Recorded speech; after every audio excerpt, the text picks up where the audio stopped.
Welcome friend 2.2। आज study करने वाले HTML टैग पार्ट 2। इसमें हम देखेंगे list and table tag. So start करते हैं। हमने already heading tag, formatting tag and underline tag को स्टडी कर चुका है। अब स्टडी करने वाले हैं detail and list table tag को। इस लेक्चर का पर्पस ये है कि आपको HTML tag with CSS property के साथ स्टडी कराना। यदि आप कोई भी टैग को CSS के साथ यूज कर पाएंगे तो वो काफ़ी अट्रैक्टिव एंड इफेक्टिव दिखेगा। I am Shubham, son of Arun Dev. Start करते this lecture. Interactive tag, detail tag क्या होता है? डिटेल टैग एक समरी टाइप का टैग होता है जिसके अंदर क्या होता है, डिटेल टैग लिखते हैं, उसके अंदर समरी टैग लिखते हैं। समरी टैग के अंदर लिखा हुआ टैग हमेशा हमें दिख रहा होता है। जब उसमें आप क्लिक करेंगे तो जो आपका हिडन कंटेंट होता है, जो आप समरी टैग के बाद जो कंटेंट लिखते हैं, वो शो होता है। फॉर एग्जाम्पल, जैसे एक कंटेंट है ये वाला, जैसे ये अपना एक कंटेंट है, जैसे ये व्यू कंटेंट। तो जब इसमें मैं क्लिक करूंगा तो इसके अंदर का कंटेंट हिडन कंटेंट आ जाता है, डिस्क्लोजर कंटेंट। तो आई थिंक आपको ये डाउट क्लियर हो गया होगा कि क्या क्या होता है। इसका एक और एग्जांपल देखते हैं। एक डिटेल टैग लिखा हमने, फिर समरी टैग लिखा। समरी टैग के अंदर लिखा hello what is your name, और फिर मैंने समरी टैग के बाद लिखा आई एम हैकर की। तो hello what is your name show होगा, बट मैं उसमें क्लिक करूंगा तो क्या आ जाएगा, आई एम हैकर की। ये आ गया आई एम हैकर की। जैसे मैं इसमें क्लिक करता हूँ हैकर किंग शो हो जाता है। अब नेक्स्ट टैग की बात करते हैं, फिर सभी टैग को प्रैक्टिकली देखेंगे। अब नेक्स्ट टैग है अपना एंकर टैग। एंकर टैग यानी लिंक टैग होता है। इसके थ्रू आप एक पेज को दूसरे पेज से लिंक कर सकते हैं। इसको लिखने का तरीका ये होता है, पहले आप ए टैग लिखेंगे, फिर यहाँ पर href लिखेंगे, और यहाँ पास आप किसी भी पेज का लिंक दे सकते हैं। जैसे मैंने यहाँ पर दिया गूगल का लिंक, ठीक है। इसके URL को मैंने कॉपी किया, पेस्ट कर दिया और लिख दिया गूगल। तो इस तरीके से आप यदि गूगल पे क्लिक करेंगे तो गूगल के होम पेज पे आप रिट्राइव हो जाएंगे। देन सेकेंड टैग है लोगो टैग। जब भी आप किसी पेजेस को देखते हैं तो यहाँ पास एक स्पेशल आइकन होता है उस पर्टिकुलर वेबसाइट का। उस आइकन को शो करने के लिए हमें लोगो टैग, इस टैग का, लिंक टैग का यूज करना पड़ता है। इसके लिए आपको लिंक टैग लिखेंगे, फिर रियल शॉर्टकट आइकन लिख के आपको क्या करना है, href को यूज करना। मीन ये है href, और आप उस इमेज का लिंक दे देंगे तो यहाँ पास वो आइकन शो हो जाएगा। फॉर एग्जाम्पल जैसे ये है, मैंने एक आइकन दे दिया यूट्यूब का, ठीक है। तो यहाँ पास यूट्यूब का जो है वो शो हो गया। और ये क्या है, लिखा है हैकर किंग। ये आ गया अपना टाइटल टैग। टाइटल टैग के थ्रू मैंने ये लिख दिया, ये न्यू टैग। टाइटल टैग के अंदर लिखा हुआ ये इमेज इसके थ्रू आया है। इसको हेड सेक्शन में लिखा जाता है। अब नेक्स्ट टैग की बात करते हैं, लिस्ट टैग। लिस्ट टैग अपनी कितने टाइप्स के होते हैं? पहला होता है order list, unordered list, detail list, list list, description list and description and describe list, defined and description list. तो हम इन सभी का प्रैक्टिकल देखते हैं। ऑर्डर लिस्ट होता है ये इस तरीके से होता है, अनऑर्डर लिस्ट सॉरी। डॉट के थ्रू इनको डिनोट किया जाता है, आइटम 1, आइटम 2, या नंबर, राम साम, कुछ ही लिख सकते हैं। इसको लिखने का तरीका ये होता है कि आपको UL लिखना होगा, फिर LI, लिस्ट आइटम का यूज करके आपको वो कंटेंट लिखना होगा। तो इसका आउटपुट ये आ जाएगा। फिर ऑर्डर लिस्ट में क्या होता है, इसको 1 2 3 के थ्रू डिनोट किया जा सकता है। इसमें ही सेम होता है, बस यहाँ पास OL आ जाता है, बल्कि LI के थ्रू आप अपना कंटेंट लिखते हैं। फिर आता है डेफिनेशन लिस्ट। डेफिनेशन लिस्ट में क्या होता है, आपको DL का यूज करना होता है। फिर DT लिखेंगे तो जो टर्म 1 आ गया वो ये सो हो जाएगा, और DD से उसके बाद की जो डेफिनेशन है वो लिख सकते हैं। फिर DT लिखेंगे तो एक हेडिंग का काम कर देगा टर्म 2, और फिर DD क्या करेगा, इसकी डेफिनेशन लिख देगा। तो आई थिंक आपको unordered list, order list and definition list clear हो गया होगा। सो नेक्स्ट टेबल टैग देखते हैं। टेबल टैग, टेबल टैग क्या होता है? टेबल टैग का यूज करके हम डेटा को रिप्रेजेंट कर सकते हैं टेबल फॉर्म पे। और इसके अंदर कौन कौन सा टैग आता है, टेबल टैग आता है, टी आर आता है, T H and T D. बाकी ये 5 to 8 टैग ऑप्शनल है, आप इनका यूज कर भी सकते नहीं भी कर सकते, लेकिन हमारा जो मेन काम है वो table, T R, T H और टी डी से कंप्लीट हो जाता है। तो ज़्यादातर हम इन्हीं टैग पे फोकस करेंगे। फॉर एग्जाम्पल जैसे एक प्रोग्राम बनाते हैं, मैंने टेबल टैग लिखा, ठीक है, फिर मैंने टी आर लिखा और टी एच के पास लिख दिया course topic name and learning type. एक कोर्स की लिस्ट बनाते हैं, ठीक है, जिसमें हम एचटीएमएल सीएसएस जावास्क्रिप्ट रखेंगे और उसमें लिखेंगे कितने टॉपिक हैं और उसमें कितना लर्निंग टाइम लगेगा। फिर मैंने इसको क्लोज कर दिया। तो इसका आउटपुट कुछ इस तरीके से आएगा, कोर्स बन जाएगा, टॉपिक बन जाएगा, लर्निंग टाइम बन जाएगा। फिर मैंने टी आर लिखा, फिर मैंने लिख दिया H T M L T H के थ्रू, फिर टी एच के थ्रू 4 लिख दिया, यानी 4 टॉपिक है। फिर टी एच के थ्रू 2 डे लिख दिया, यानी इसमें 2 दिन लगेंगे। तो इसका आउटपुट कुछ इस तरीके से शो हो जाएगा। फिर लिखेंगे टी आर का, फिर दोबारा यूज करेंगे टी आर, यानी इस कॉलम को बना देना। फिर टी एच के through C S S प्रॉपर्ट C S S लिख दिया। फिर टी एच के थ्रू 16 टॉपिक लिख दिया, 16 टॉपिक पढ़ना पड़ेगा हमें। फिर दोबारा टी एच लिखा 8 डे, यानी 8 दिन में इसको कंप्लीट कर पाएंगे। तो हमने क्या क्या पढ़ लिया, डिटेल टैग पढ़ लिया, एंकर टैग पढ़ लिया, लिस्ट टैग पढ़ लिया, table tag. Theory part complete हो गया है। अभी हमने कुछ ज़्यादा समझ में नहीं आएगा, थोड़ा ये बोरिंग भी लगा होगा, तो अब हम सभी को पेटकली करके देखेंगे तो ये सारे डाउट क्लियर होंगे। तो चलिए इनको पेटकली करके देख लेते हैं। पेटकल सारा कोड हम रन करके देखेंगे, सारे प्रोग्राम सुनाएंगे। तो हम मैं आ गया फाइल में and V S code open करना होगा, जो मेरा वी एस कोड ओपन है। सो मैं क्या करूँगा, हमने जहाँ पास पहले काम किया था मैं उस फोल्डर पे जाता हूँ। एचटीएमएल टैग पे हमने काम किया था, जहाँ पास हमने एचटीएमएल का एक प्रोग्राम बनाया था, जहाँ पास हमने HTML heading tag, paragraph tag, quotation tag, markup tag, P format, italic, horizontal, delete, underline tag को स्टडी कर चुका था। ये जस्ट प्रैक्टिकल का नेक्स्ट पार्ट है, जिसके अंदर हम इसी में ही नेक्स्ट कोडिंग करने वाले। तो मैं क्या करूँगा, वीएस कोड में क्या करेंगे, हम इस फोल्डर को ओपन कर लेंगे। सो हम जाएंगे फाइल पे, इसके बाद करेंगे ओपन फोल्डर। तो हमने कहाँ पास फोल्डर बनाया था, डॉक्यूमेंट के अंदर HTML टैग को हम ओपन करेंगे। और जैसे मैंने इसे ओपन किया तो हमारी बनाई हुई फाइलें सारी आ गई है। पहली फाइल हमने बनाया था HTML टैग। तो अब HTML टैग को मैं इसको साइड में करता हूँ और इसी में एक नया बना लेते हैं, Ctrl+S HTML टैग पार्ट 2 कर देते हैं इसे ये अपना हो गया पार्ट 1।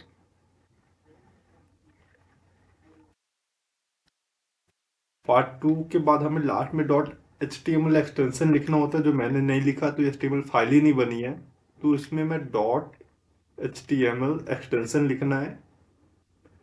देन प्रोग्राम हम क्लियर कर लेते हैं पूरा। तो पहले हमें अपना प्रोग्राम लिखना होगा, तो मैं Shift+1 लिख के डायरेक्ट प्रोग्राम कंप्लीट कर लेता हूँ। This is optional, this is optional. तो इसके होने ना होने से हमारे प्रोग्राम में कोई इफेक्ट नहीं पड़ने वाला। अब जाते हैं अपने नोट्स पे। तो ये हमारा नोट्स रहा, जहाँ से हमें प्रैक्टिकल करें तो हमने पहले देखा था डिटेल टैग। तो चलिए हम डिटेल टैग बनाते हैं। तो हमें लिखना है पहले डिटेल। तो मैं इसे लाइव सर्वर पे ऑन करता हूँ।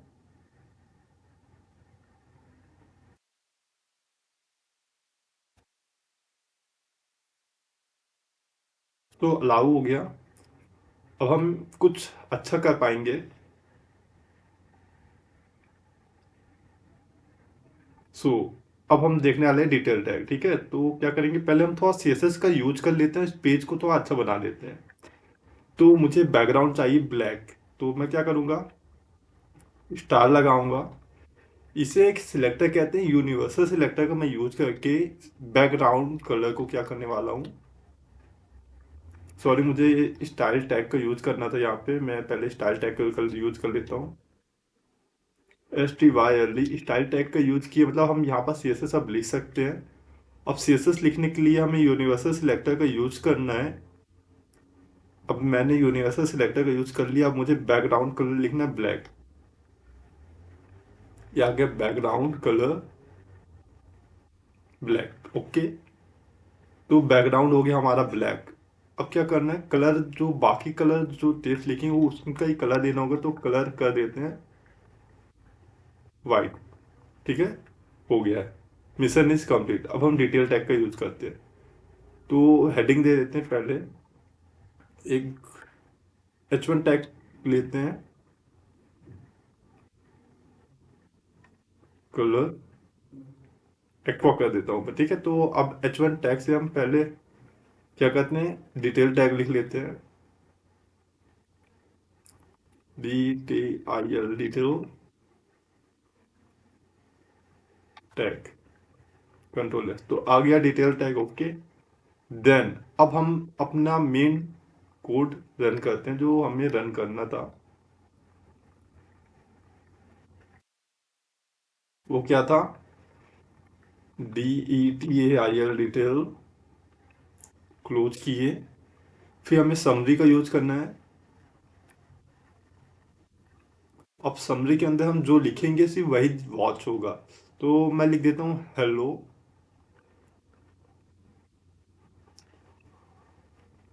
व्हाट इज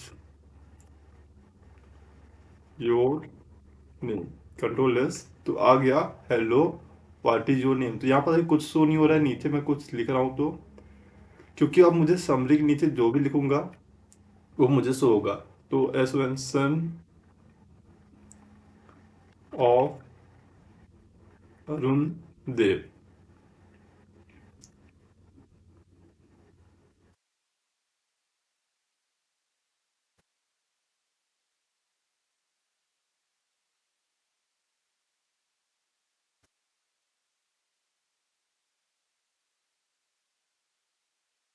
सो मैंने सन ऑफ अरुण देव शुभम लिखा। तो अब मैं इसको डन करता हूँ, तो ये देखिए यहाँ पास क्या आ गया, सन ऑफ अरुण देव शुभम। जब होगा तो कुछ नहीं दिखेगा, जैसे ही मैं इस पे hello what is your name में क्लिक करेंगे तो सन ऑफ अरुण देव आ जाएगा। तो आई थिंक फर्स्ट टैग हमारा कंप्लीट हो गया होगा, अंडरस्टैंडिंग हो गई होगी आपको की। सो पहले आता है अनऑर्डर लिस्ट। तो अनऑर्डर लिस्ट को यूज करने के लिए हमें क्या करना होगा, यूएल टैग का यूज करना होगा। देन एल आई टैग, यानी आइटम को ऐड करने के लिए एल आई टैग का यूज करते हैं। तो हम एल आई टैग लिखते हैं एंड देन हम लिखते हैं टॉपिक या स्टडी टॉपिक, लिखते कंट्रोल एस किया। तो ये हमारा स्टडी टॉपिक आ चुका है। अब स्टडी टॉपिक के अंदर हम और भी कंटेंट डाल सकते हैं। अब यहाँ पास हम डाल सकते हैं H1 टैग का यूज कर सकते हैं, या H2 टैग का तो थोड़ा बड़ा हो जाएगा। या फिर हम क्या करते हैं, यहाँ पर डाल देते हैं HTML, और यूएल के अंदर ही हम डाल देते हैं H2 टैग, और लिख देते हैं यहाँ पास हम STU स्टडी सब्जेक्ट।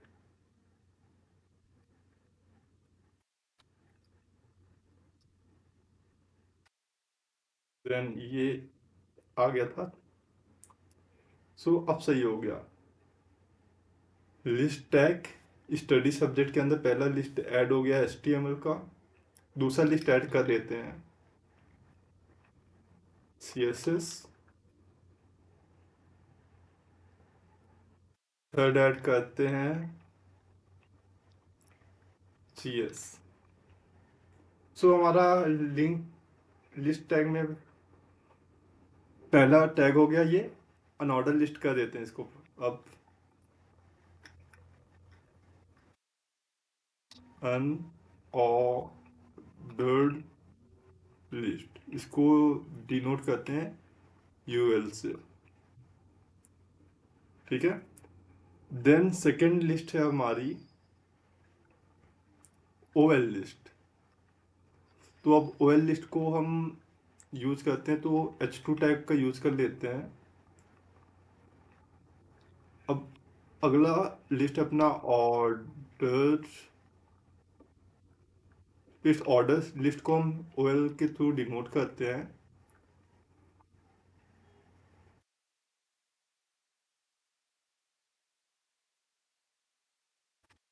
मैं बी आर टैग का यूज़ कर लेता हूँ।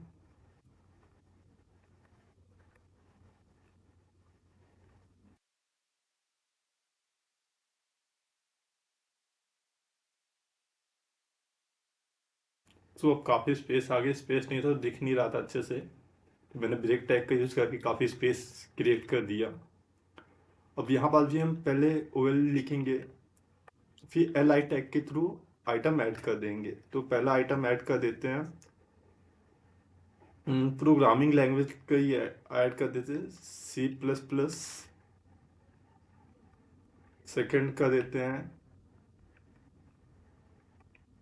जावा, एंड थर्ड ऐड कर देते हैं पाइथन। तुमने ऑर्डर लिस्ट देख लिया, ऑर्डर लिस्ट में डॉट के थ्रू डिनोट करते हैं। अनऑर्डर लिस्ट को कैसे डिनोट करते हैं, 1 2 3 4 के साथ। अब सही लग रहा है। एंड थर्ड है हमारा कौन सा, डिफाइंड लिस्ट, जिसको डीएल एंड डीटी के थ्रू डिनोट करते हैं। तो चलिए इसको बना देते हैं, अगला ही लिस्ट।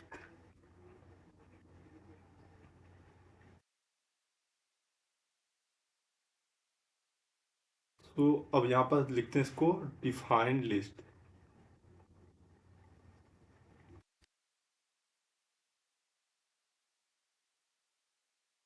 तो आ गया डिफाइंड लिस्ट। डिफाइंड लिस्ट को कैसे हम डिनोट करते हैं, डीएल के थ्रू। और नीचे लिखते हैं डीटी। डीटी में पहला सब्जेक्ट लिख देते हैं वेब डेवलपमेंट, और डीटी के अंदर डीडी लिखना जो ही रहता है, डीडी। वेब डेवलपमेंट में क्या सीखते हैं, पहले एचटीएमएल, फिर सीखते हैं सीएसएस, फिर सीखते हैं जीएस। देन सेकंड हम और डिफाइंड लिस्ट ऐड करते हैं, किसकी, प्रोग्रामिंग लैंग्वेज की डिफाइंड लिस्ट ऐड कर देते हैं। तो हम फिर डीडी यूज करेंगे, डीडी प्रोग्रामिंग, प्रोग्रामिंग बस लिख देते हैं।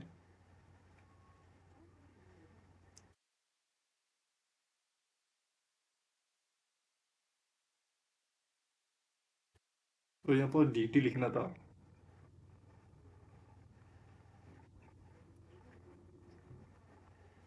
अब सही हो गया। अब डीडी के थ्रू हम पहला प्रोग्रामिंग लैंग्वेज ऐड करते हैं, सी प्लस प्लस।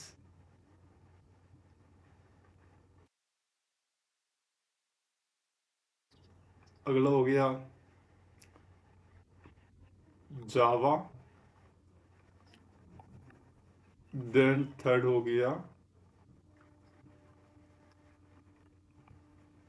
पाइथन। तो हमने क्या क्या स्टडी कर लिया, रीड कर ली। हमने एंकर टैग देख लिया, डिटेल टैग देख लिया, लिस्ट टैग देख लिया, जिसमें order list, unordered list, define list आता है।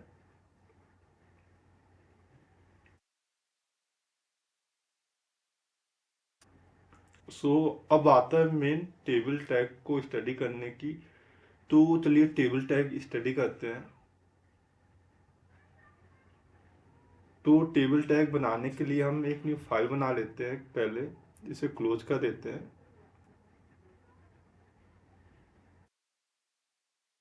कंट्रोल एन लिखेंगे हम, कंट्रोल एस, यहाँ लिखते हैं TABLE table tag dot HTML। तो बन गया हमारा HTML टैग के लिए एक न्यू फाइल। हम इसको लाइव सर्वर पे ऑन कर लेते हैं पहले, जिससे हम जो भी करें वो दिखे। अब हम पहले शिफ्ट 1 दबाएंगे, अपना सारा प्रोग्राम आ गया। जैसे हम जानते हैं सारा ऑप्शनल है, मैं इसलिए हटा देता हूँ कि प्रोग्राम सिंपल दिखे आपके लिए, कि आपके लिए फर्स्ट टाइम है। देन टेबल टैग लिखते कैसे पहले हम वो देखते हैं। तो हम लिखते हैं पहले TABLE टेबल, ठीक है, जो यहाँ पर लिखा, और फिर TR लिखते हैं, फिर TH लिखते हैं। तो टेबल लिखा है, यानी एक टेबल क्रिएट हो गया है। फिर लिखते हैं हम TR,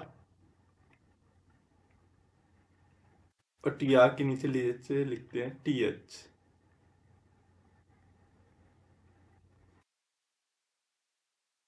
और यहाँ पास हम लिख देते हैं सब्जेक्ट, ठीक है। तो पहला आ गया सब्जेक्ट,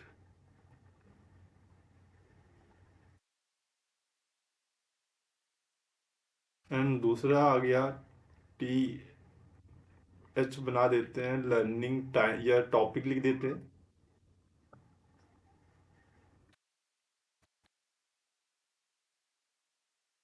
देन TH लिख के एक अगला सब्जेक्ट लिख देते हैं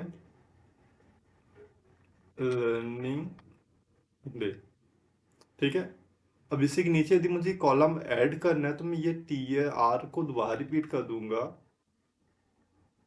क्योंकि TH क्या करता है, जस्ट एक के बाद एक कॉलम बनाते जाता है। हमें रो बनानी, तो TR का दोबारा यूज करना पड़ेगा न्यू रो के लिए। तो मैं यहाँ पास TR लिखता हूँ न्यू के लिए, फिर मैं एक TH लिखता हूँ, यहाँ पर लिखता हूँ HTML। तो ये आ गया सब्जेक्ट की HTML आ गया। अब टॉपिक की लिखते हैं, तो कितने टॉपिक है, तो हम कुछ भी लिख देते हैं TH। टॉपिक 6 या 10 टॉपिक लिख देते हैं। तो यहाँ पर मुझे TH, तो ST मिल गई, TH तो आ गया 10 टॉपिक, एंड डे लिख देते हैं यहाँ पर। डे कितने लिख देते हैं, लिखते हैं 15 डे लिख देते हैं, 15 डे। और यदि मुझे एक और कॉलम ऐड करनी होगी, रो ऐड करनी हो गई, तो हम उसके लिए लिखते हैं, फिर से एक TR का यूज करेंगे। तो फिर एक TR का यूज कर लेते हैं, और यहाँ पास हम ऐड कर देते हैं CSS के लिए। TH लिखेंगे और एक न्यू CSS टाइप कर देते, एक न्यू टेबल बन गया। फिर एक और CSS लिखेंगे, TH लिखेंगे, लर्निंग डे टॉपिक ले 12 टॉपिक लिख देता हूँ मैं। हाँ, हाँ।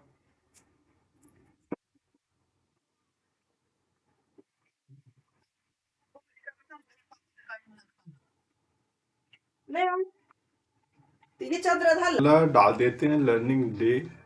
तो लर्निंग डे के लिए TH लिखते हैं,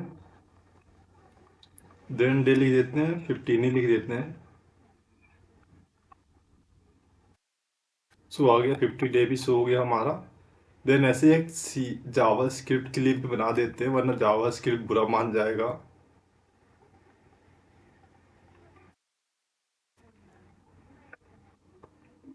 तो यहाँ हम लिख देते हैं GS,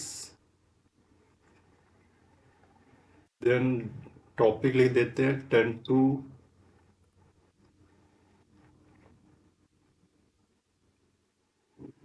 15, एंड लर्निंग टाइम इसमें 30 डे लिख देते हैं। सो ये हमारा टेबल टैग तो कंप्लीट हो गया।